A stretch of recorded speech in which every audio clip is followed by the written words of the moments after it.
Сөзінің кейде ушундай жаман сөз шыққанда айтады сразу эле. Сенің сөзіңде шайтан сөз шықты дейді.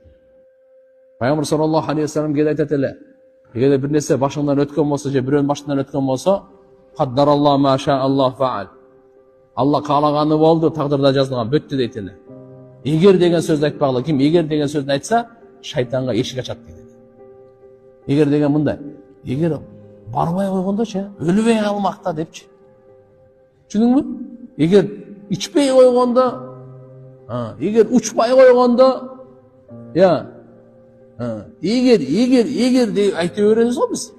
Біреу өліп қалды, қанша мындай болып қалды, қап. Егер ошол үйінен шықпайын, үйде отырып алғанда өлбейді еле деген неші?